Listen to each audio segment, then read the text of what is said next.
Salut à tous les amis, j'espère que vous allez bien. Pour ma part, moi ça va très bien et je suis extrêmement content de vous retrouver aujourd'hui pour une nouvelle vidéo après un an. Et oui, j'ai mis en pause la chaîne pour me concentrer exclusivement sur ma spé cette année qui voilà, c'est terminé, on est en vacances. On attend encore les résultats et une fois que les résultats sont tombés, donc c'est demain, au moment où je tourne cette vidéo, eh bien je pourrais vous faire justement une vidéo pour faire le bilan avec vous de ma spé, retracer un petit peu ma spé avec vous et mes résultats. Juste avant que la vidéo commence, eh bien, n'hésitez pas, comme d'habitude, à vous abonner si vous êtes nouveau sur la chaîne et si le contenu vous plaît. Et enfin, n'hésitez pas à utiliser l'espace commentaire qui est fait pour ça, pour soit voilà, des remarques ou pour poser les questions que vous souhaitez. Si vous avez certaines questions, certaines appréhensions, voilà, je suis là pour vous répondre et ça sera avec grand plaisir. Sur ce, on est parti. Pour mon premier conseil, je ne vous apprends pas grand-chose, mais bien, vous êtes en vacances, on est en vacances. L'idée, c'est de se reposer et de profiter de ces vacances. Voilà, c'est les vacances d'été entre la première et la deuxième année. Voilà, elles vont être là pour vraiment vous permettre de faire un break, d'arrêter de travailler, d'arrêter ce rythme dans lequel vous avez été entraîné pendant un an. Donc voilà, profitez vraiment de vos vacances et reposez-vous.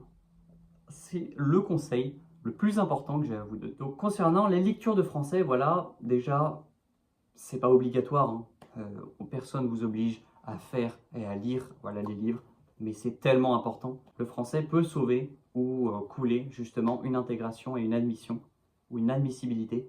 Donc vraiment, ne négligez pas le français et lisez vos livres. Donc ça, c'est mon premier conseil concernant les livres. Mais si vous êtes en spé, je vous conseille de faire une lecture active. Qu'est-ce que j'entends par lecture active? En fait, d'abord, ça va être de s'intéresser au thème.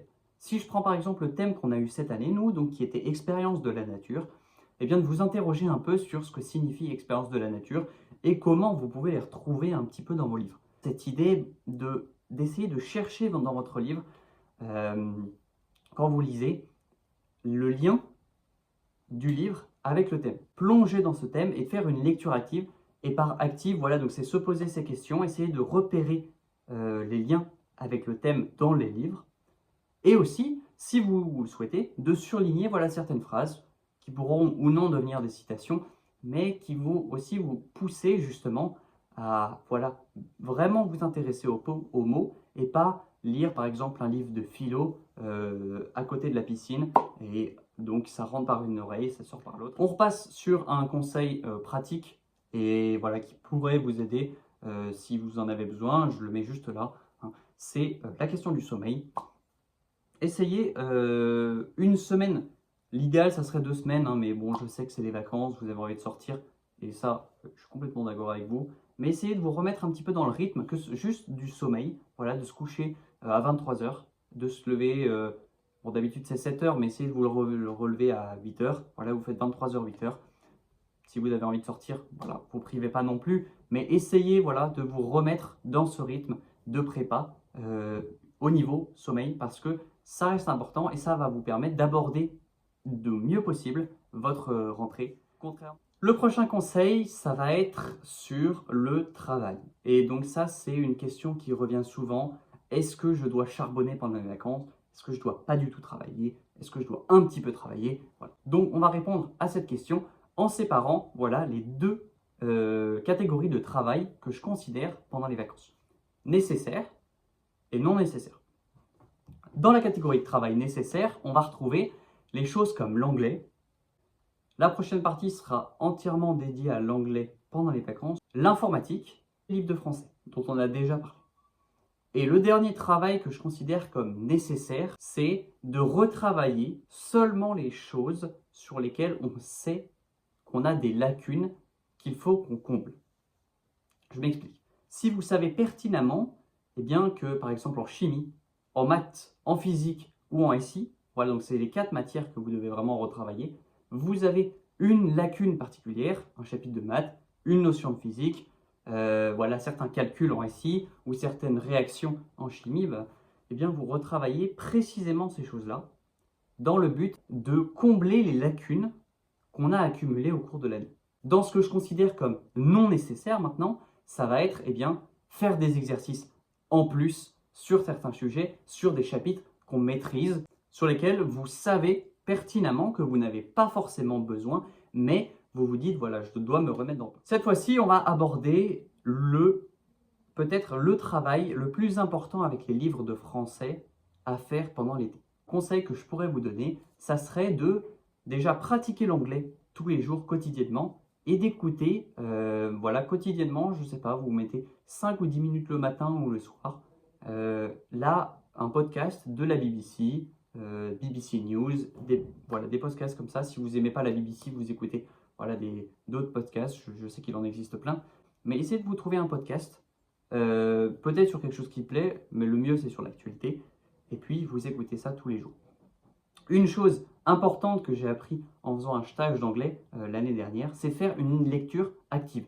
Qu'est-ce que c'est qu'une lecture active? C'est en fait d'écouter, vraiment d'écouter pleinement, et pas forcément de prendre des notes, mais de noter le vocabulaire dès que vous entendez un mot que vous ne connaissez pas, bien vous le notez sur, par exemple, votre appli Notes sur votre téléphone, et ensuite vous traduisez et vous l'intégrez dans votre Anki, et vous commencez à l'apprendre.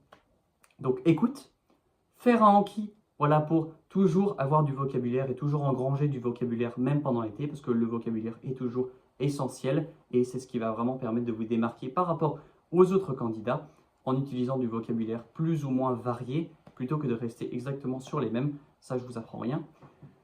Donc du vocabulaire, et enfin, créer des fiches sur les grands thèmes, en fait, que vous allez avoir en colle ou en Q2 MINPON. Thème IA, environnement, les minorités, les réseaux sociaux, etc., etc., etc. Et l'idée, en fait, c'est de créer une sorte de fiche ou de bloc-notes où vous allez pouvoir rentrer des chiffres, des exemples concrets et des solutions concrètes qui ont été adoptées et sur lesquelles vous allez pouvoir appuyer votre argumentation et montrer que vous avez de la culture anglaise. Et donc ça va vraiment faire passer vos notes à un niveau supérieur, que ce soit en colle, en Q2 MINPON et même en anglais en général, parce que vous allez constamment avoir des références concrètes et ça va montrer à votre examinateur que vous connaissez votre sujet. Voilà, donc c'est les conseils principaux que je pourrais vous donner pour aborder du mieux possible votre spé. L'aspect, comme je l'ai dit, c'est long, donc vraiment reposez-vous. Faites de l'anglais et du français, ça c'est le plus important, vraiment le plus important. Et ensuite, si vous avez vraiment la déterre de travaillez la dernière semaine, si vous voulez travailler les 2 dernières semaines. Remettez-vous dans le rythme, tranquillement. Pour ceux qui sont restés jusque-là, j'ai un cadeau à vous donner.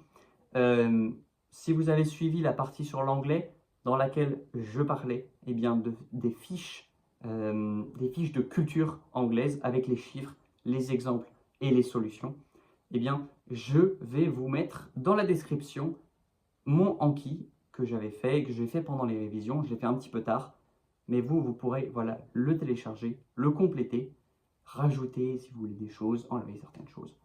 Donc il y a des chiffres, il y a des solutions, il y a des acteurs, il y a vraiment des choses qui sont vraiment bien.